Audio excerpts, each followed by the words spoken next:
So I'd like to talk to you a little bit about mindfulness. The interesting thing anytime I lecture on mindfulness is the idea that mindfulness, as we teach it, as we talk about it, is really not something that we want to talk about and teach. It's really something that we should experience.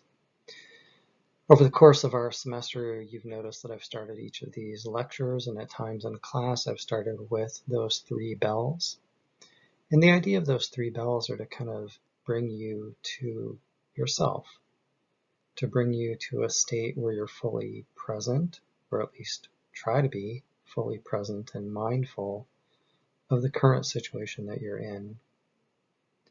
To me, education is one of those things where it's easy for us to get distracted by thoughts of what we need to do, what we'd rather be doing, what we don't like about what we're hearing, the situation, the lecture, maybe the sound of our faculty member's voice that's delivering the lecture. Hopefully that's not the case for any of you, most of you.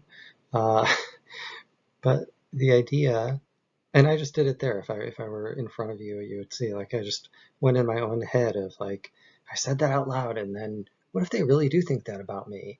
That would be horrible. And that's the opposite of mindfulness, right? Prior to that, I was just here in the midst, in the moment, in the lecture. So before I press on to the next slide, take a moment, breathe, ground yourself, and prepare your mind to experience the here and the now. And that is mindfulness.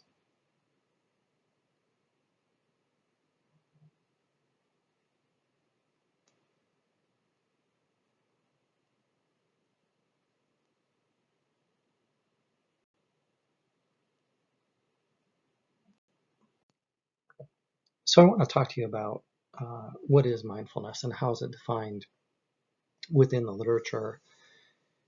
And I'm going to give you 2 definitions, one that you read about this week and one from Jon Kabat-Zinn, who is largely credited with bringing mindfulness concepts and mindfulness treatments to the United States, and in particular, westernizing of mindfulness concepts.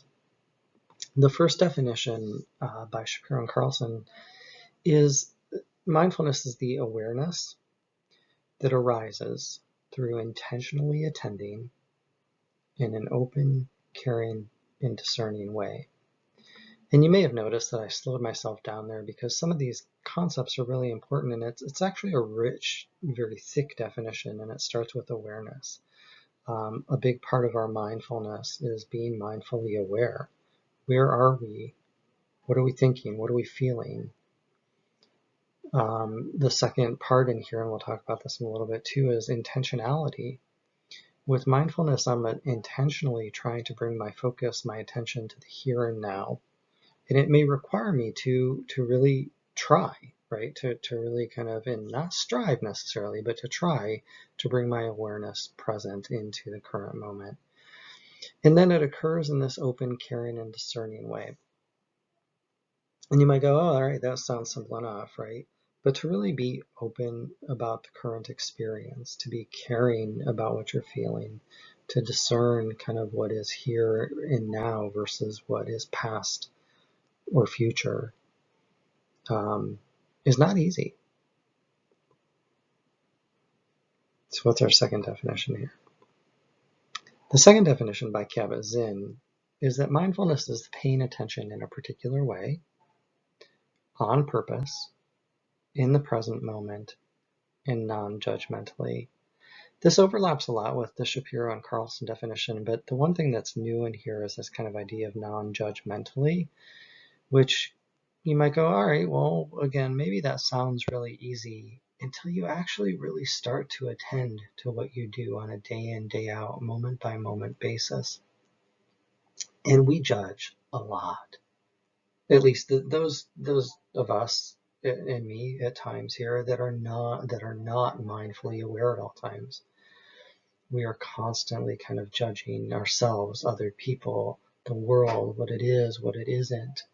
And that is a non-mindful approach.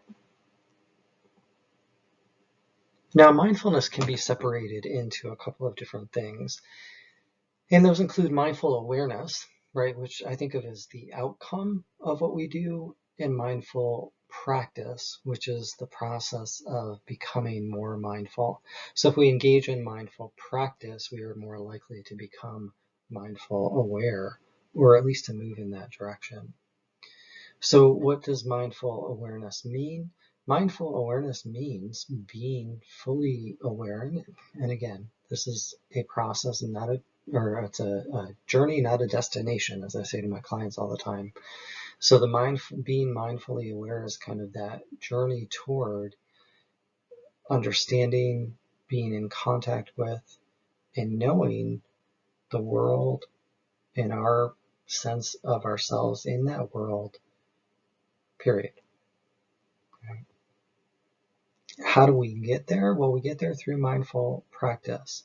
And mindful practice really involves kind of paying attention on purpose in a particular way. I love that definition by John Kabat-Zinn, because it draws us to the idea that we are consciously choosing how we're attending to our world, to our environment, to ourselves.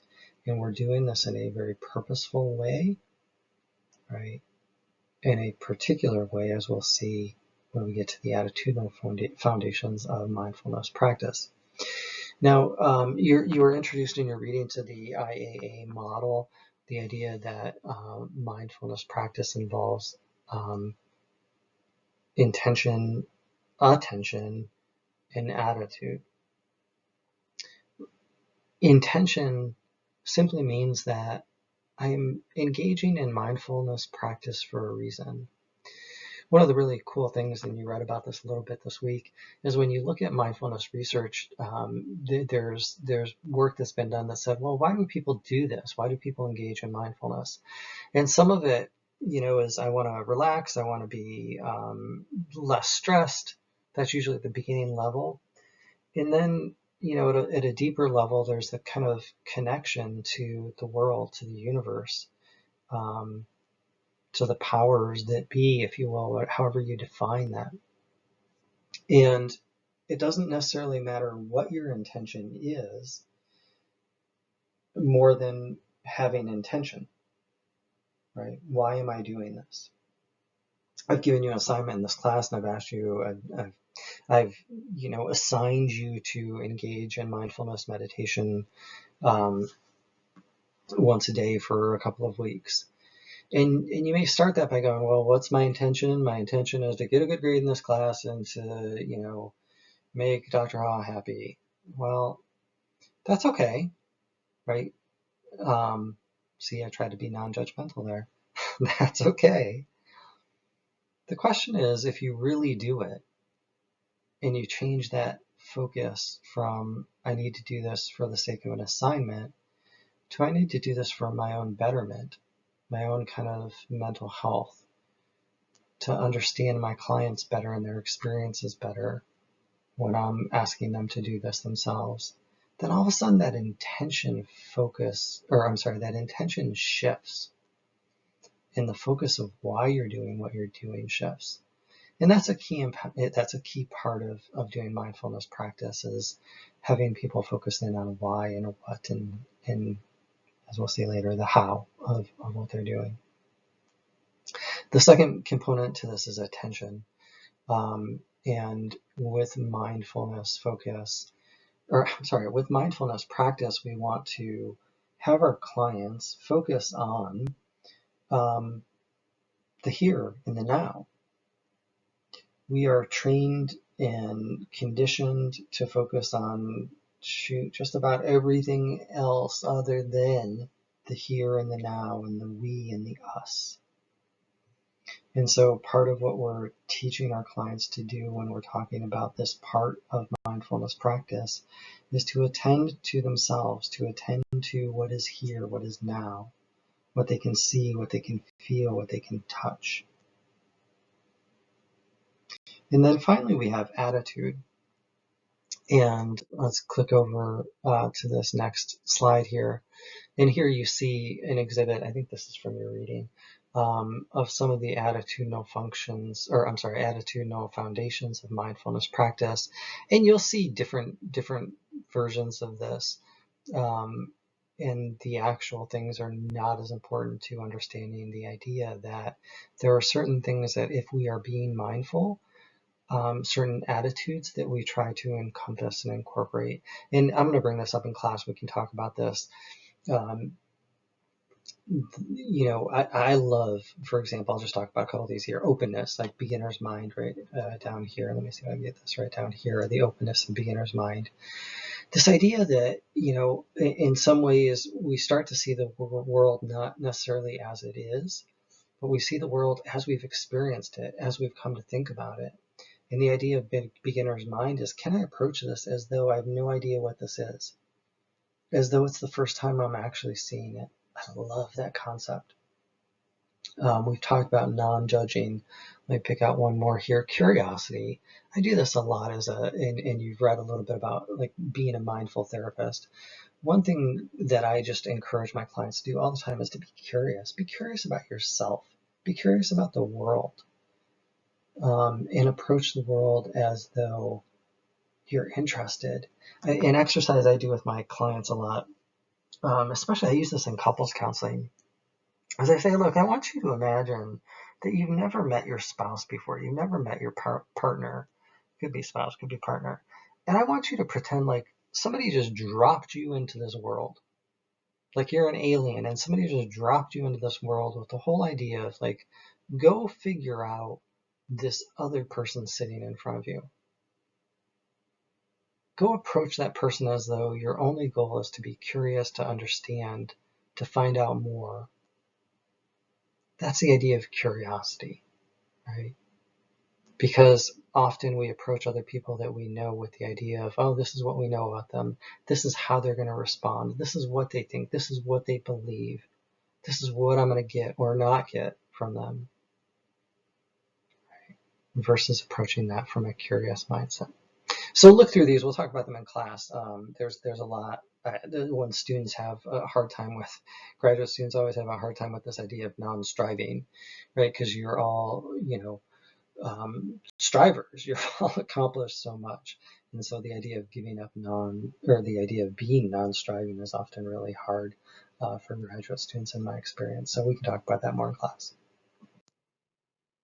So all semester I've said to you, I'm going to talk to you about various concepts. And in this week, we're focused on behavior. And I talked mindfulness in here because there's no great place to put it. I put it in here because it's part of a lot of the modern day behavioral therapies, the third wave of behavioral therapies, if you will, including DBT and ACT that we'll talk about here in a second.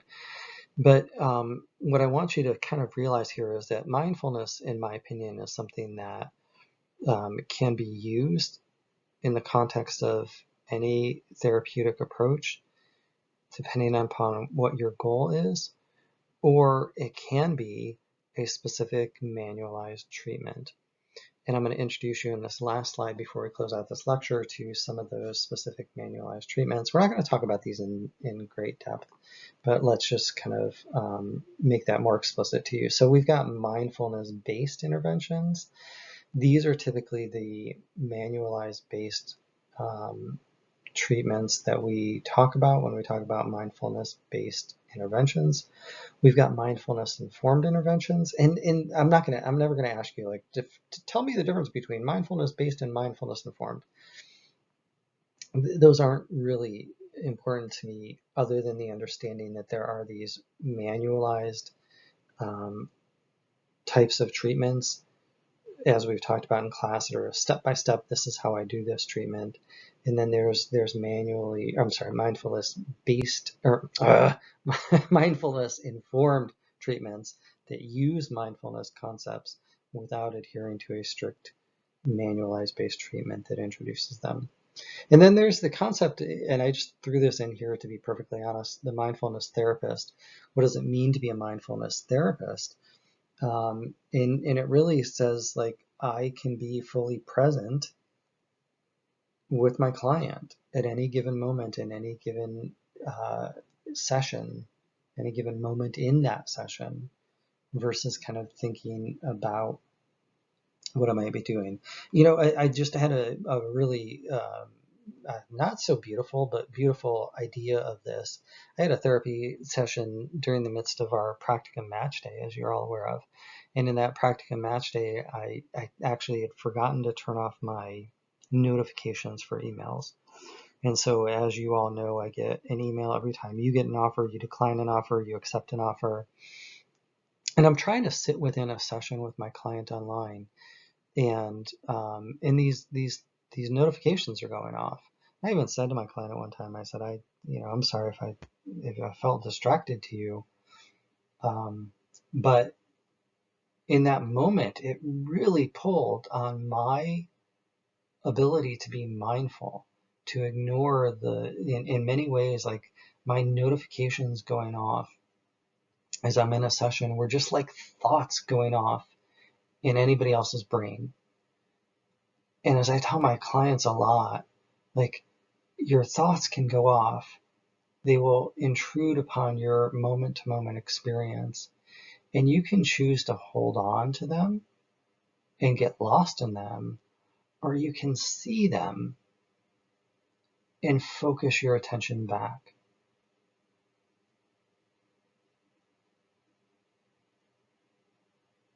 Now, I went off on a little tangent. You know me well enough at this point to know that I'm going to do that. So let me pull myself back to some examples here. And I'm throwing them all up here on the screen for you at one time. You read about mindfulness-based stress reduction, which was one of the first mindfulness-based interventions that was brought to the United States. One of the things important to our training model and what we do in our program is this had to do with health, and the idea that people that are more mindful often are more healthy. They show better health outcomes. They recover better, faster than others who are not. And so mindfulness-based stress reduction was introduced within that model. It's still being used in that model in a lot of medical settings and medical centers. Mindfulness-based cognitive therapy for depression was one of the other kind of, I think, milestone, I don't know, milestone is fine, interventions that incorporated mindfulness. And it came up from the idea that cognitive therapy or cognitive behavioral therapies for depression were really great, but a lot of people relapsed. And the idea with mindfulness-based interventions was maybe if we introduce mindfulness, relapse rates will get less. I think there's controversial evidence about that. Some evidence indicates that that's true. But the idea here is that, well, you know what? I'm going to experience sadness. I'm going to experience dysphoria. I'm going to experience these moments. And mindfulness-based interventions are recognizing that, okay, that is there. I don't have to hang on to it. I don't have to get worried about it. I don't have to try and make it go away. Sometimes sadness just happens. And without going into much more detail, that's mindfulness-based cognitive therapy for depression. Happy to talk about that in more in-depth in class. And then there's a whole bunch of mindfulness-based interventions that have popped up around any number of different areas. So mindfulness-based eating awareness, couples, cancer, etc. Like just a whole bunch of different kind of things that have varying levels of empirical support. I actually integrated the mindfulness-based couples therapy into the bullet point above here. And then there's DBT and ACT. ACT, ACT. I almost messed it up by calling it an ACT.